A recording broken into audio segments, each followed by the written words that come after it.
Today is a day where we are going to read 2 days at once again. I thought I could do one at a time and then show another one, but we're gonna do 27 and 28 today in your reading, when you're reading. So I'm gonna put these on just so I don't squint at you like that. I don't want you to think I'm squinting at you. So what we need to do is pick it up in Joshua, again and again. Judges chapter 7. So look at Judges 7. We're going to look at the remainder of Gideon's life, and then the beginning of the consequences of his ministry, and then we'll see the full consequences tomorrow. But we pick it up at 7, and we can go a little more quickly. There's a lot of, if you're like me, you've been in church a while, a lot of Gideon's types of, there's a lot of Sunday school stories with Gideon. There's a lot of separate things. There's a lot of flannel graphs, a lot of pictures. It's a very picturesque thing.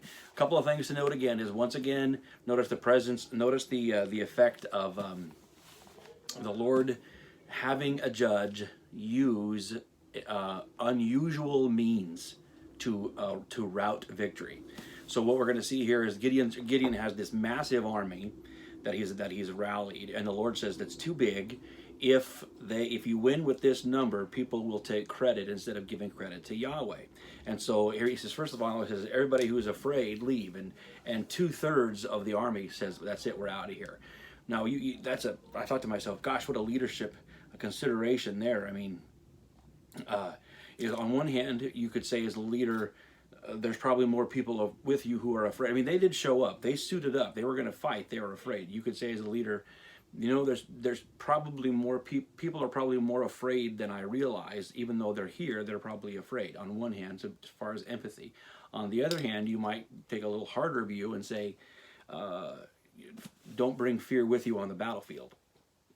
See law. Okay, so anyway, 2/3 of them leave, and then he says that's still too big, and so he does this weird test. He takes them down to the water, and if they stick their face in there and like a dog, they're out. But if they cup it with their hands and drink, they're in, and only 300 of them stick around.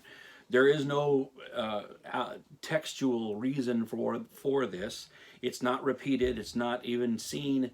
It's not even something that can be compared to or seen in other other military texts or filtering.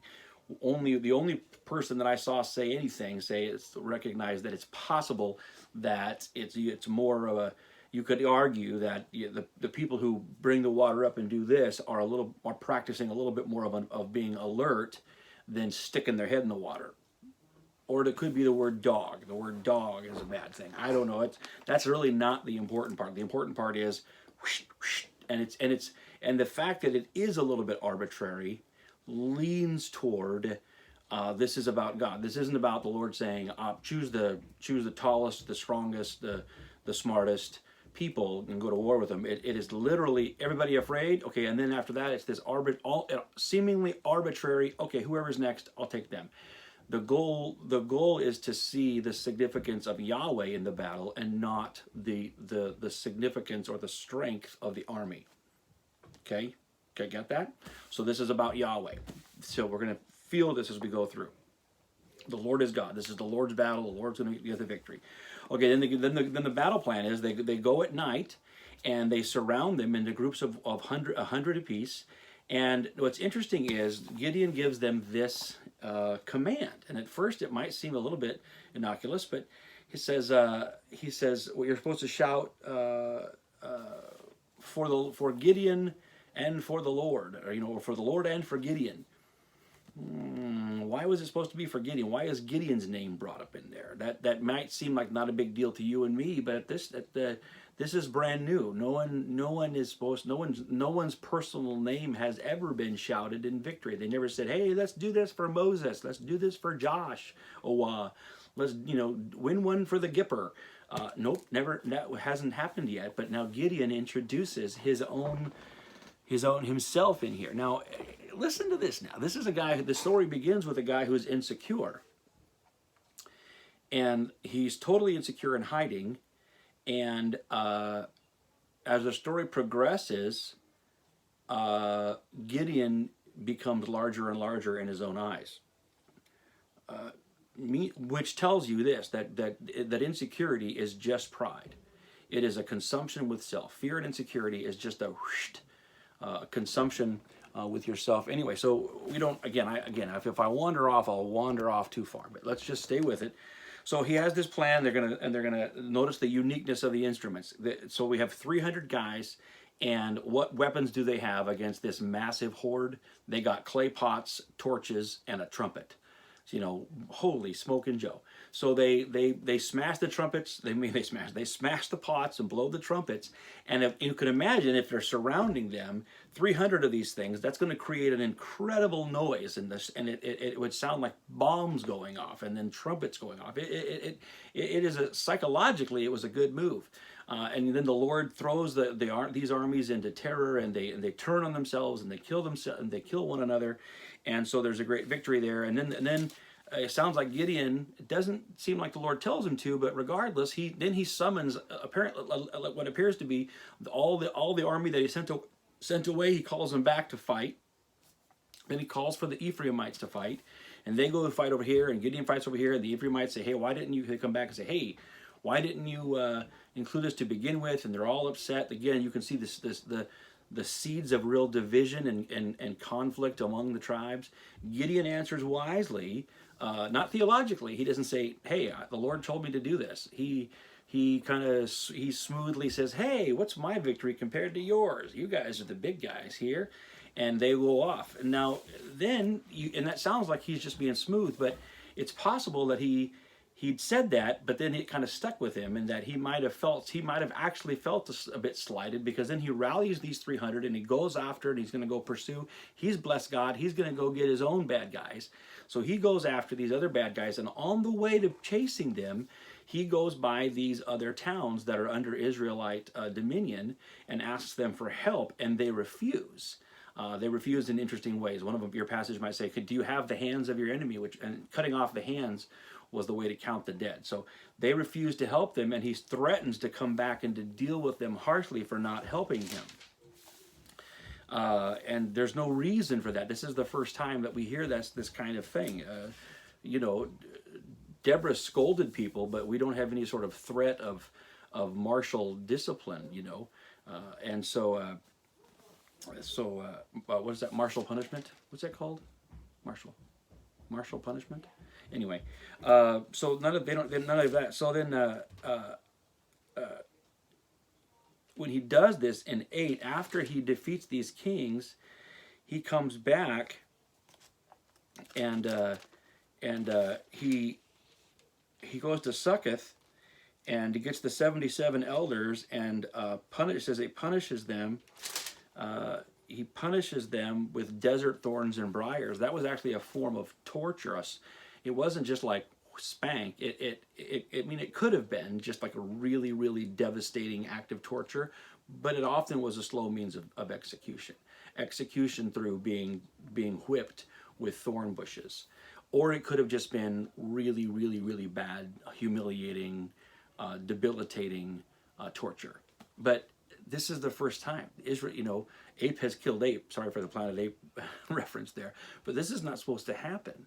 Israelite people aren't supposed to be doing this yet. And these people were afraid, just like Gideon was afraid, and he didn't get whacked.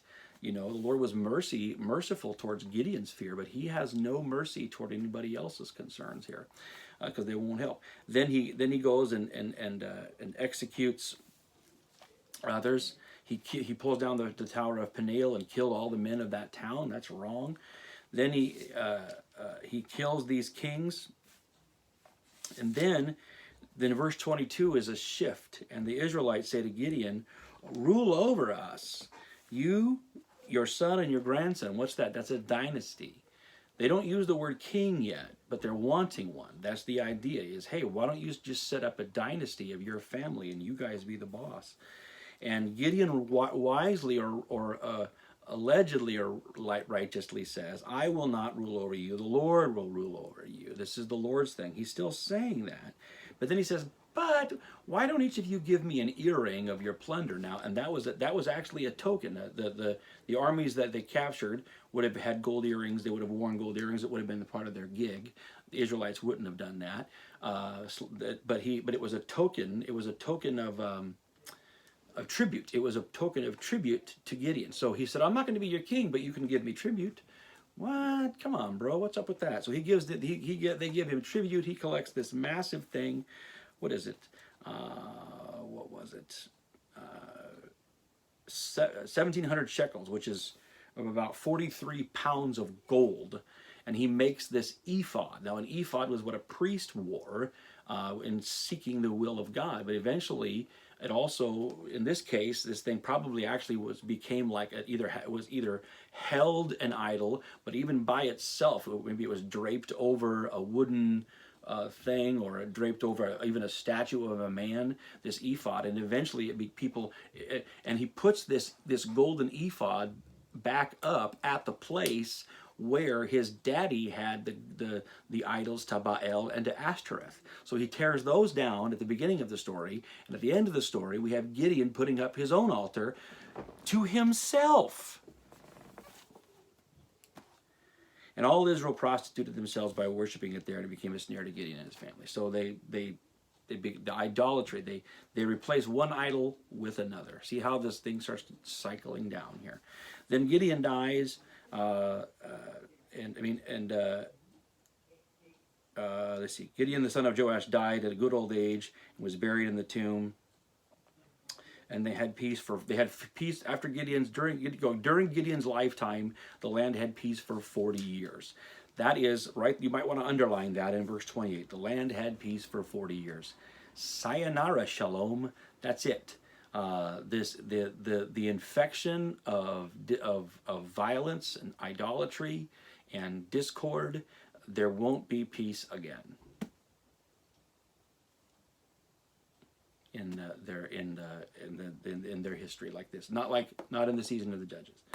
So then all of a sudden Gideon, though, before he dies, I should say this. Then before he dies, he's not saying, "I'm not no king," but he starts acting like one. He has a bunch of wives. He has a concubine. He has all these sons. He intermarries. He goes to Shechem and intermarries with somebody. And he goes to Shechem and shacks up. Sorry, I had to say it. Has a son named Abimelech. Abimelech means son of a king. Hello, right? That's pretty much a signal error. And so then he dies, and then it says, no sooner had he died than Israel began to prostitute themselves to the Baals. Well, why not? They were in the practice of idolatry, so they just kept it on. So they reset up another Baal, Baal Barith, as their god. They did not remember the Lord their God. They also failed to show any loyalty to the family of Gideon. And what happens is Abimelech, that boy, the son of the concubine, he grows up a little bit and comes to Shechem and says, "Hey, everybody, why don't you guys want Gideon's family to rule over you, all 70 of them, or just moi? I'm one of your relatives." So they say, "Well, let's make him king," and they kill all of Gideon's other sons. Whoa, this act of betrayal. Now you say, "Well, where did this all come from?" Well, Gideon was the first one to draw. Gideon drew first blood. He sowed the seed of intertribal violence. So, yeah. So he does this, and they murder him, and then they murder everybody except for Jotham. Jotham is one of the only sons that's left, and he stands up and he gives he gets far enough away and he bellers out this little, not a parable, but a riddle, if you will, a little story, a little poem, and he tells the story about, and he says that all the trees, they asked an olive tree to be, they ask all the trees, the big trees of the forest, ask individual trees to be their king, and all of these trees wisely say no. Why would I want to cease being productive and just wave in front of you? And then finally they ask the thorn bush, and the thorn bush says, "Well, sure, I'll be your king, but you have to take refuge under me." Of course, trees can't take refuge under a thorn. That's ridiculous. So, and that's the point. Is he's saying you have asked for a thorn to be your king, and and then let's go to what does the last part there say?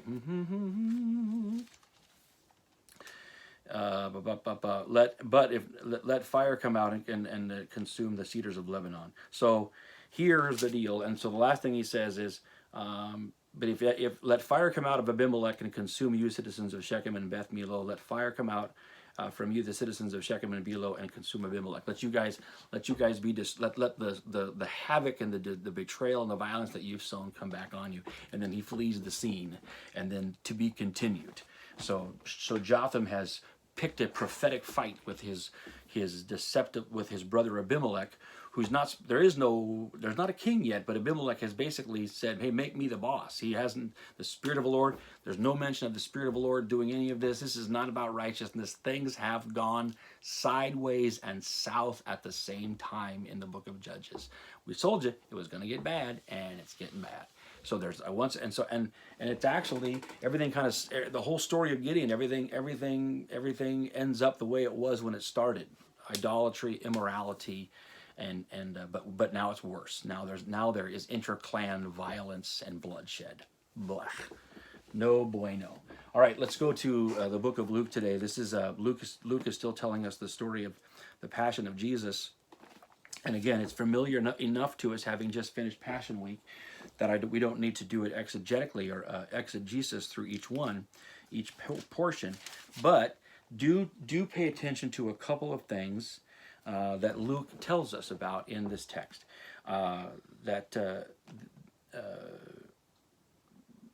There's still Pilate saying Jesus is innocent, and that's important for everyone that's reading, that there was no actual charge against Jesus. The crowd we feel the injustice of Jesus' crucifixion, and yet he's not resisting. And then the large crowds of people, 27, follow him, including the women who mourned and wailed. Jesus turns and says, "Daughter Jerusalem, don't weep for me, weep for yourselves. For the time will come, when it's going to get worse after this." Because he said, if this happens when the tree is green, imagine when it's dry. Meaning this is not the worst it's going to get. It's going to get worse soon and progressively later. Okay. Then Luke gives us verse 34, which is not found in every document, but I'm proud of them for keeping it. It's interesting, if I could say parenthetically, when Bible translators like a phrase, when they feel it's necessary, even if they can't find it in all the ancient documents, well, they be sure to keep it. Well, here we go. They may not like Mark 16 because that's all about them signs and wonders and tongues and demons. And then, well, we can't be sure. But this one we like so much we have to keep it even if we can't find all the evidence. Well, here it is. Father, forgive them, for they do not know what they are doing. Here's the record of Jesus interceding for those who are killing him. And what a powerful example of that Christ offers us there, and to exercise mercy even when we are being treated unjustly. And it also underscores the fact that Jesus is aware that what is happening is a much grander.